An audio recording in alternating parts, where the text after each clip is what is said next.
waaw dama dégg fële ca New York monsieur Macky Sall waa TFM plus précisément Malick Thiandoum ak ay ñoñom ci Info Matin naan wéy nañu abroger la loi d'amnistie nañ ko abroger pour ñu mën a topp nit ñi.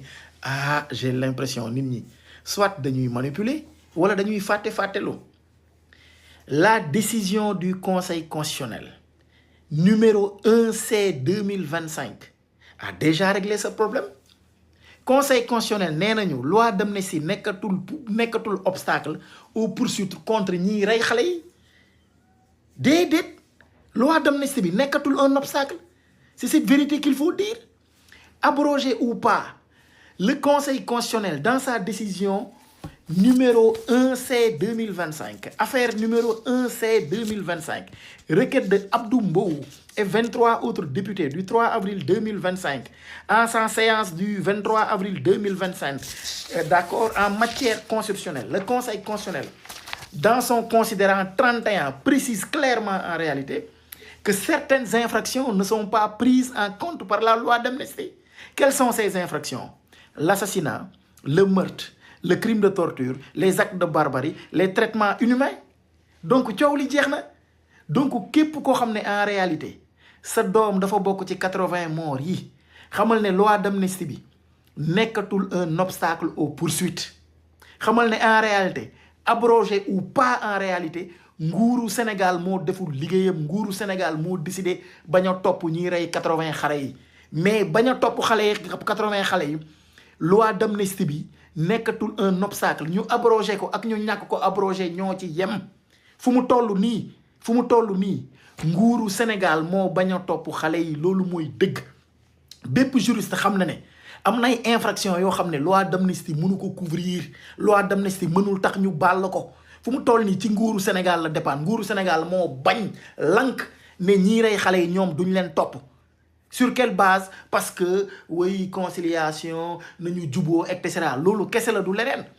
bu leen kenn nax en réalité bëgg leen gëmloo ne lu ñu abrogé wu loi d'amnistie bi moo tax mënuñu topp ñu rëy. Loolu du dëgg parce que conseil constitutionnel ci boppam d'accord te nga xam ne moom loolu mooy liggéeyam moom moo ko wax. mi ngi nii décision bi ngi nii yéen sénégalais yéen ñëpp décision boobu wax nañ ci commenté ci décision boobu encore une fois ci considérant 31 bi conseil constitutionnel mi ngi wax lu leer. mu ne loi d'amnistie am na infraction yoo xam ne mënu ko couvrir parce que infraction yooyu dañoo am caractère bu ñuy wooyee imprescriptible.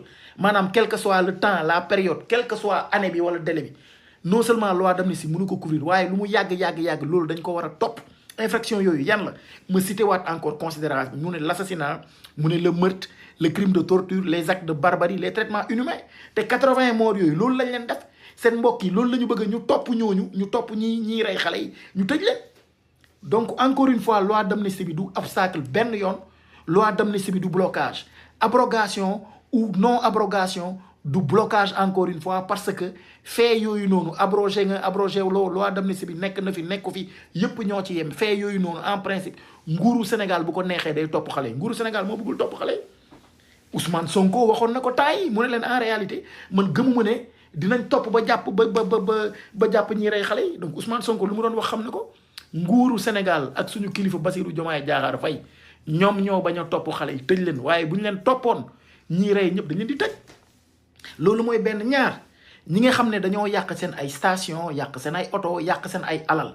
Loi d'amnistie ci boppam en son article 3 moom moo koy wax précisément mu ne la loi d'amnistie ne préjudicie pas aux droits des tiers.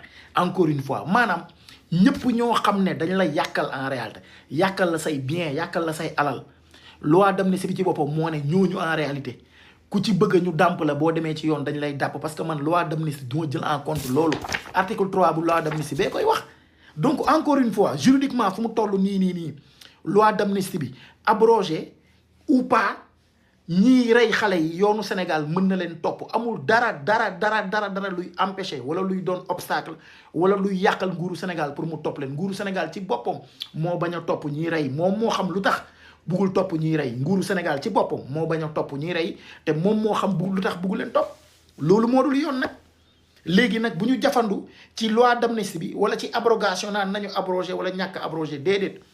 Encore une fois abrogé ou pas infraction yi jëm ci affaire ray torture assassinat infraction dégradante et cetera yooyu depuis toujours man defoon naa ay vidéo yu bari di ci wax mais encore une fois am nay infraction yoo xam ne loi d'amnistie mënu ko couvrir ay génocide ay crime de guerre ay assassinat d'accord acte dégradant inhumain et cetera yooyu loi d'amnistie mënu ko couvrir conseil constitutionnel ñëw déggal ko ci décision bii donc ñi nguuru Sénégal bu bañee topp ñiy rey xale yi moom la neex en réalité donc abrogation pas abrogation nit ñi nañu bàyyi manipulation boobu parce que décision bi je me rappelle très bien bu mu génnee Sénégal ñun ñëpp wax nañ ci ñun ñëpp wax leeral nañ ko juriste yëpp leeral ko ba mu leer ne encore une fois ci nguuru Sénégal la dépendre nguuru Sénégal lay neex mu topp nguuru Sénégal lay neex mu bañ a topp donc nañu arrêté di manipuler naan loi d'amnistie bi naan abrogation ou non abrogation ou pas yëpp ci yem fu mu toll nii juridiquement nguuru Sénégal bu bëggee topp ñi rey da leen di topp tëj leen